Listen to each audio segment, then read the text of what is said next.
എല്ലാവർക്കും mini magic ഹോമിൻ്റെ പുതിയൊരു വീഡിയോയിലേക്ക് സ്വാഗതം. ഇന്ന് 2 ദിവസത്തെ വിശേഷങ്ങളൊക്കെ ഉൾപ്പെടുത്തിയിട്ടുള്ള വീഡിയോ ആണ്.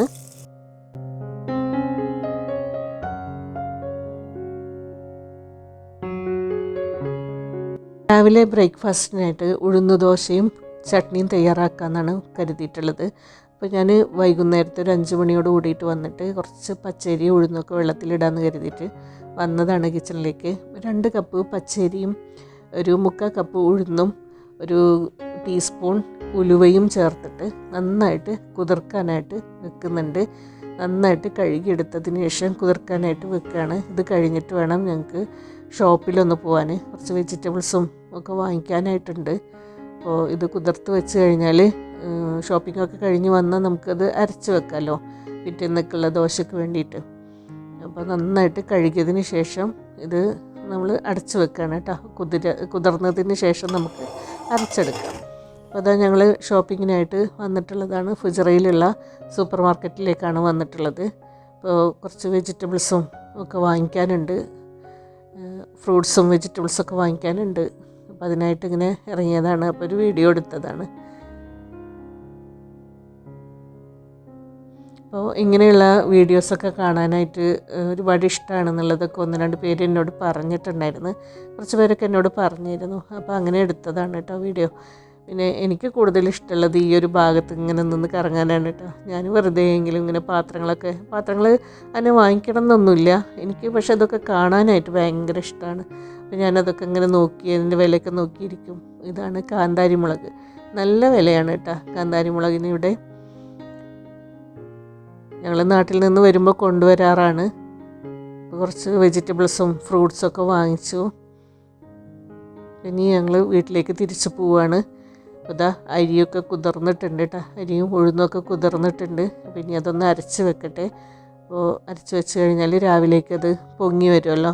അപ്പോൾ നമുക്ക് ദോശയൊക്കെ ചുടാനായിട്ട്. അപ്പോൾ ദോശക്കാണെങ്കിൽ ഞാൻ കുറച്ച് വെള്ളത്തോട് കൂടിയിട്ട് അരക്കും.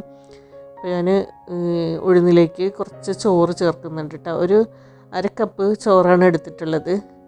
2 കപ്പ് പച്ചരിയും 3/4 കപ്പ് ഉഴുന്നും ഒരു 1/2 കപ്പ് ചോറും. ഇത് ഇങ്ങനെയാണ് കേട്ടോ ഞാൻ എടുക്കാറുള്ളത്. ഈ ഒരു അളവിലാണ് ഞാൻ എടുക്കാറുള്ളത്. ഇഡ്ഡലിക്കാണെങ്കിലും ദോശക്കാണെങ്കിലും ഇങ്ങനെയാണ് എടുക്കാറുള്ളത്. ഇഡ്ഡലിക്കാകുമ്പോൾ കുറച്ച് വെള്ളം കുറച്ചിട്ട് കട്ടിയിൽ അരച്ച് കഴിഞ്ഞാൽ ഇഡ്ഡലിക്കും പറ്റും. മാവെല്ലാം അരച്ചെടുക്കുകയാണ്. ചിലർക്ക് പുളിയുള്ള ദോശ കഴിക്കാനാവില്ല ഇഷ്ടം. അങ്ങനെയാണെന്നുണ്ടെങ്കിൽ അരച്ച ഉടനെ തന്നെ കൈ കൊണ്ടൊന്ന് നന്നായിട്ട് മിക്സ് ചെയ്തിട്ട് അടച്ച് വെച്ചാൽ മതി. അപ്പോൾ നന്നായിട്ട് പുളിച്ച ദോശ നമുക്ക് കിട്ടും. ഞാൻ സ്പൂൺ കൊണ്ട് തന്നെയാണ് കേട്ടോ മിക്സ് ചെയ്തിട്ടുള്ളത്. ഇന്നത്തെ പ്രഭാതം ഓരോ ദിവസവും വ്യത്യസ്തമായിരിക്കും. നല്ല രസമായിരിക്കും കാണാനായിട്ട്. അപ്പോൾ ഞാൻ മാവൊക്കെ അരച്ചത് നന്നായിട്ട് പൊങ്ങി വന്നിട്ടുണ്ട്. ഇഡ്ഡലിക്കാണ് അരക്കുന്നതെങ്കിൽ കുറച്ച് വെള്ളം കുറച്ചിട്ട് അരച്ചെടുത്താൽ മതിയാകും. അപ്പം നല്ല കട്ടിയിൽ കിട്ടും. ഇത് ഞാൻ ദോശമാവിനായിട്ടാണ് അരച്ചെടുത്തിട്ടുള്ളത്. അതിലേക്ക് ഉപ്പൊക്കെ ചേർത്തിട്ട് മിക്സ് ചെയ്ത് കൊടുത്തിട്ടുണ്ട്. ഫസ്റ്റ് ചട്നി തയ്യാറാക്കി എടുക്കട്ടെ. ഇതിലേക്കുള്ള ചമ്മന്തി തയ്യാറാക്കി എടുക്കുകയാണ്. ഞാനൊരു 1/2 കപ്പ് തേങ്ങ മിക്സിയിലേക്ക് ഇട്ട് കൊടുക്കുകയാണ്. ചില ദിവസങ്ങളിൽ ഇഡ്ഡലിയൊക്കെ തയ്യാറാക്കുകയാണെന്നുണ്ടെങ്കിൽ സാമ്പാറും ഉണ്ടാക്കാറുണ്ട് കേട്ടോ. ദോശ ആയതുകൊണ്ട് ചട്നി മാത്രമേ എടുത്തിട്ടുള്ളൂ. അതിലേക്ക് പൊട്ടുകടല ചേർത്ത് കൊടുക്കുകയാണ്. ഒരു 2 ടേബിൾ സ്പൂൺ പൊട്ടുകടല ചേർത്ത് കൊടുക്കുന്നുണ്ട്. അതിലേക്ക് ചെറിയ ഉള്ളി ഒരു 4-5 ചെറിയ ഉള്ളിയും ഒരു ചെറിയ കഷ്ണം ഇഞ്ചി, അതുപോലെ തന്നെ പച്ചമുളക് ഒരു 3 പച്ചമുളക്, നല്ല എരിവുള്ള പച്ചമുളകാണ്. അപ്പോൾ ഒരു 3 പച്ചമുളകും വറ്റൽമുളകും ചേർത്ത് കൊടുത്തിട്ടുണ്ട്. അതുപോലെ തന്നെ കായപ്പൊടി ചേർത്ത് കൊടുക്കുന്നുണ്ട്. ഒരു പിഞ്ച് കായപ്പൊടി ചേർത്ത് കൊടുത്താൽ മതി കേട്ടോ. കായപ്പൊടി ചേർത്തിട്ട് ഉണ്ടെങ്കിൽ ചട്നിക്ക് നല്ല ടേസ്റ്റാണ്. അതുപോലെ തന്നെ പാകത്തിന് ഉപ്പും ചേർത്തിട്ട് ഇത് നന്നായിട്ടൊന്ന് അരച്ചെടുക്കാം. പാകത്തിന് വെള്ളം ചേർത്തിട്ടൊന്ന് അരച്ചെടുത്തിട്ട് വരാം.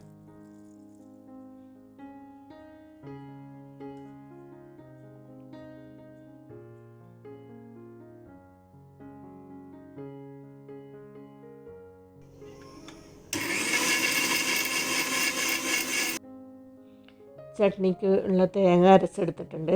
തേങ്ങ നന്നായിട്ട് അരയരുത് കേട്ടോ ചട്നിക്ക്. അങ്ങനെ അരഞ്ഞു കഴിഞ്ഞാൽ ചട്നി ടേസ്റ്റ് ഉണ്ടാവില്ല. അപ്പോൾ ഞാനിതൊരു ബൗളിലേക്ക് ഒഴിച്ചു കൊടുക്കുകയാണ്. ഇനി നമുക്കിതൊന്ന് താളിച്ചെടുക്കാം. അതിനായിട്ട് ഇത് 2 ടേബിൾ സ്പൂൺ വെളിച്ചെണ്ണ ഒഴിച്ചു കൊടുത്തു. തണുപ്പായതുകൊണ്ടാണ് എണ്ണ കട്ടായിട്ടുണ്ട്. അതിലേക്ക് കടുക് ചേർത്ത് കൊടുത്തു. പിന്നെ വറ്റൽമുളക്, കറിവേപ്പില ഇതെല്ലാം ചേർത്തിട്ടൊന്ന് താളിച്ചൊഴിക്കാം നമുക്ക് ചട്നി. അതാ തേങ്ങ അരച്ചയിലേക്ക് താളിച്ചത് ഒഴിച്ചു കൊടുക്കുകയാണ്.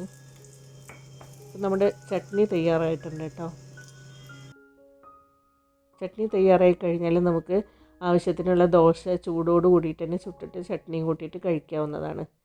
അപ്പോൾ എനിക്ക് ഒരുപാട് ഇഷ്ടമാണ് കേട്ടോ ദോശ. ഇഡ്ഡലിയേക്കാളും ഇഷ്ടം എനിക്ക് ദോശയാണ്. ഇനി നമുക്ക് ദോശ ചുട്ടെടുക്കാം. പിന്നെ എന്താണ് നിങ്ങളുടെ എല്ലാവരും വിശേഷങ്ങളൊക്കെ? എല്ലാവർക്കും സുഖമല്ലേ? ഞാൻ ഫസ്റ്റ് ചോദിക്കേണ്ടതായിരുന്നു കേട്ടോ. എന്നോട് ഇപ്പോൾ കുറച്ച് പേരൊക്കെ എൻ്റെ പഴയ വീഡിയോക്ക് കമൻ്റായിട്ടൊക്കെ വരുന്നുണ്ട്. അതുപോലെ പുതിയ സബ്സ്ക്രൈബേഴ്സൊക്കെ വന്നിട്ടുണ്ട്. അപ്പോൾ കുറച്ച് പേരൊക്കെ പഴയ വീഡിയോസിനൊക്കെ കമൻ്റ് ഇട്ടിട്ടുണ്ട്. ഒരുപാട് സന്തോഷമുണ്ട് പഴയ വീഡിയോസൊക്കെ കാണുന്നതിൽ. അതുപോലെ കുറച്ച് പേരൊക്കെ പേഴ്സണലായിട്ട് എന്നോട് ചോദിച്ചിട്ടുണ്ടായിരുന്നു, അവർക്ക് കാണാനിഷ്ടം ഡേ ഇൻ മൈ ലൈഫാണ്, അപ്പോൾ അതുപോലത്തെ വീഡിയോസൊക്കെ ചെയ്തുകൂടെ എന്നൊക്കെ. വെറും കുക്കിംഗ് വീഡിയോ ചെയ്യാതെ അങ്ങനെ എന്തെങ്കിലും ചെയ്തുകൂടെ എന്നൊക്കെ. അങ്ങനെ ഞാൻ ചെയ്തിട്ടുണ്ട്. ഇതിന് മുന്നേ 2-3 വീഡിയോസൊക്കെ ചെയ്തിട്ടുണ്ട്. കാണാത്തവരൊന്ന് കണ്ടു നോക്കൂ കേട്ടോ. ഇഷ്ടപ്പെട്ടിട്ടുണ്ടെങ്കിൽ നിങ്ങൾക്ക് അങ്ങനെ വീഡിയോസാണ് ഇഷ്ടമെന്നുണ്ടെങ്കിൽ ഞാൻ തുടർന്ന് അതുപോലെയുള്ള വീഡിയോസൊക്കെ ചെയ്യാനായിട്ട് ശ്രമിക്കാം കേട്ടോ. അപ്പോൾ ഇതും നിങ്ങളൊന്ന് കണ്ടിട്ട് നിങ്ങൾക്ക് ഇഷ്ടമായിട്ടുണ്ടെങ്കിൽ സപ്പോർട്ട് ചെയ്യാൻ മറക്കരുത്. അപ്പോൾ ബ്രേക്ക്ഫാസ്റ്റൊക്കെ കഴിച്ചു. ഇപ്പോൾ ചെടിയുടെ ഇടയിൽ കൂടെ അങ്ങനെ നടക്കുകയാണ് കേട്ടോ. ചെടികളൊക്കെ ഒന്ന് കുറച്ച് നേരമൊക്കെ ഒന്ന് നോക്കി ഇരിക്കാറുണ്ട്. എന്നിട്ട് പിന്നെ കിച്ചണിൽ കയറുള്ളൂ. ലഞ്ചിന് വേണ്ടിയിട്ടുള്ള ഒരുക്കങ്ങൾക്കായിട്ട് കുറച്ച് കഴിഞ്ഞിട്ട് കിച്ചണിൽ കയറാറുള്ളൂ. അപ്പോൾ ഞാനിതിന് മുന്നേ ഇട്ടിട്ടുള്ള വീഡിയോസ് ഒരു 3-4 വീഡിയോസിന് എനിക്കെപ്പോഴും കമൻറ്റ് വരാറുണ്ട് കേട്ടോ. ബ്യൂട്ടി ടിപ്സിൻ്റെ അതുപോലെ ഹെയർ ഓയിലിൻ്റെ ഒരു വീഡിയോ ഇട്ടിട്ടുണ്ടായിരുന്നു. അതിനൊക്കെ ഇപ്പോഴും കമൻറ്റ് ഓരോ ഡൗട്ടൊക്കെ ചോദിച്ചിട്ട് കമൻറ്റ് വരാറുണ്ട്.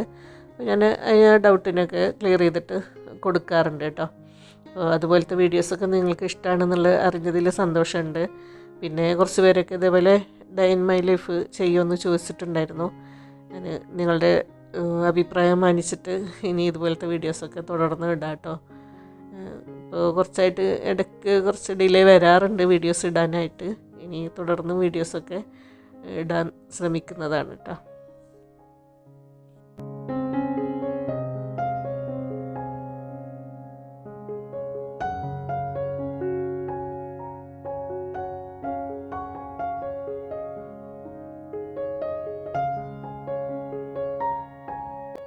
ഇതിനിടയിൽ ക്ലീനിങ്ങിൻ്റെ പരിപാടികളൊക്കെ കഴിച്ചിട്ടുണ്ടായിരുന്നു. അത് കഴിഞ്ഞിട്ട് ഇതാ ലഞ്ച് തയ്യാറാക്കുകയാണ്. ഇന്ന് ഉച്ചക്ക് തേങ്ങാച്ചോറും ബീഫുമാണ്. തേങ്ങാച്ചോറ് തയ്യാറാക്കാൻ വേണ്ടിയിട്ട് 2 കപ്പ് മട്ട അരിയാണ് എടുത്തിട്ടുള്ളത്. അതിലേക്ക് അത് നന്നായിട്ട് കഴുകി വെള്ളം വാർത്ത് വെച്ചിട്ടുണ്ട്. അതിലേക്ക് ഒരു 200 ഗ്രാം ചെറിയ ഉള്ളി ചെറുതായിട്ട് അരിഞ്ഞത് ചേർത്ത് കൊടുത്തു. അതുപോലെ തന്നെ ഒരു 1/4 കപ്പ് ഉലുവ കഴുകിയിട്ട് കുതിർക്കാനായിട്ട് വെച്ചിട്ടുണ്ടായിരുന്നു. അത് കുതിർന്നതിന് ശേഷം ആ വെള്ളത്തോട് കൂടി തന്നെയാണ് അരിയിലേക്ക് ചേർത്ത് കൊടുക്കുന്നത്. പിന്നെ ഒരു തേങ്ങയാണ് ചിരവിയത് ചേർത്ത് കൊടുക്കുന്നത്. അപ്പം നമ്മൾ എത്രയാണോ അരി എടുക്കുന്നത് അതിനനുസരിച്ചിട്ട് തേങ്ങയുടെയും ചെറിയ ഉള്ളിയുടെയും ഉലുവയുടെയൊക്കെ അളവ് കൂട്ടി കൊടുക്കുക കേട്ടോ. അപ്പോൾ അതിലേക്ക് പാകത്തിന് ഉപ്പും ചേർത്തിട്ട് നന്നായിട്ട് കൈകൊണ്ട് തിരുമ്മിയെടുക്കുക. നന്നായിട്ട് കൈകൊണ്ട് തിരുമ്മിയെടുക്കണം കേട്ടോ. അപ്പോൾ ആ അരിയിലേക്ക് നന്നായിട്ട് മിക്സ് ആവണം തേങ്ങയും ഉള്ളിയൊക്കെ. എന്നിട്ട് അതിലേക്ക് പാകത്തിന് വെള്ളം ചേർത്ത് കൊടുക്കുക. പാകത്തിന് വെള്ളം എന്ന് വെച്ചാൽ അരിക്ക് ഒപ്പം വെള്ളം ചേർത്ത് കൊടുക്കുക.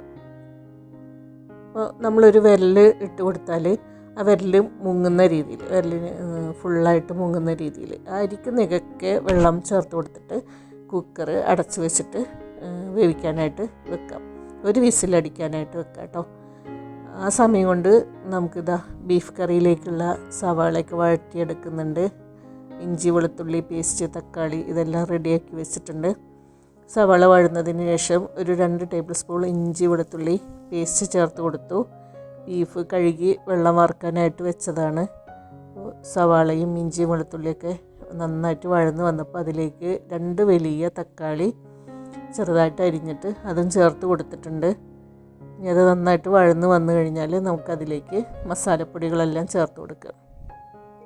1 ടേബിൾ സ്പൂൺ മഞ്ഞൾപ്പൊടി, 1 ടേബിൾ സ്പൂൺ മുളക് പൊടി, ഒരു 3 ടേബിൾ സ്പൂൺ മല്ലിപ്പൊടി, 1 ടേബിൾ സ്പൂൺ ബീഫ് മസാലപ്പൊടി, ഒരു 1/2 table spoon garam masala, 1 table spoon കുരുമുളക് പൊടി. ഇത്രയും ചേർത്തിട്ട് നന്നായിട്ട് മിക്സ് ചെയ്ത് കൊടുക്കുക, നന്നായിട്ട് വഴറ്റിയെടുക്കുക. ആ പച്ചച്ചുവയൊക്കെ ഒന്ന് മാറിയതിന് ശേഷം അതിലേക്ക് പാകത്തിന് ഉപ്പും ചേർത്ത് കൊടുത്തിട്ട് നമുക്ക് ഇനി ബീഫ് ചേർത്ത് കൊടുക്കാം കേട്ടോ.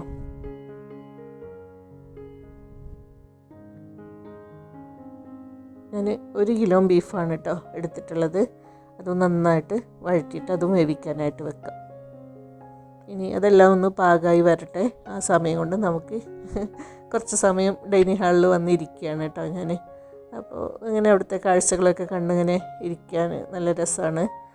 സമയം പോകുന്നതേ അറിയില്ല.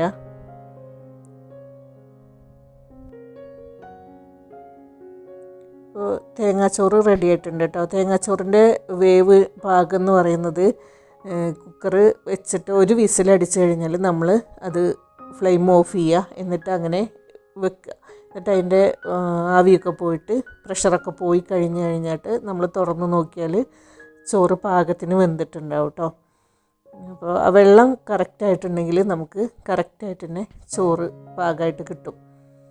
നല്ല പാകത്തിന് വെന്തിട്ടുള്ള തേങ്ങാച്ചോറും ബീഫ് കറിയും കൂട്ടിയിട്ട് കഴിക്കാം. അപ്പോൾ ഇക്കയുടെ ഭാഗത്തേക്കൊക്കെ ഈ തേങ്ങാച്ചോറും ബീഫൊക്കെ നല്ല ഫേമസ് ആണ് കേട്ടോ. ഞങ്ങളുടെ ഭാഗത്തേക്കൊന്നും അങ്ങനെയില്ല, തേങ്ങാച്ചോറൊന്നും അത്ര ഇതില്ല. ഞങ്ങളുടെ ഭാഗത്തേക്കൊക്കെ ബിരിഞ്ചി, അതുപോലെ നെയ്ച്ചോറ് അതൊക്കെ തന്നെയാണ് കൂടുതലായിട്ട് തയ്യാറാക്കുക. പക്ഷേ ഇവിടെ ഇക്കയുടെ വീട്ടിലൊക്കെ നന്നായിട്ട് തേങ്ങാച്ചോറും ബീഫൊക്കെ എല്ലാവർക്കും ഭയങ്കര ഇഷ്ടമാണ്. ഞങ്ങൾ തേങ്ങാച്ചോറും ബീഫൊക്കെ കഴിച്ച്. അപ്പോൾ ഇതാണ് ഇന്നത്തെ വീഡിയോ. നിങ്ങൾക്ക് എല്ലാവർക്കും ഇഷ്ടപ്പെട്ടിട്ടുണ്ടാവുമെന്ന് വിചാരിക്കുന്നു. ഇനിയും തുടർന്ന് ഇതുപോലുള്ള വീഡിയോസുമായിട്ട് ഉടനെ വരാം. എല്ലാവർക്കും ബായ്.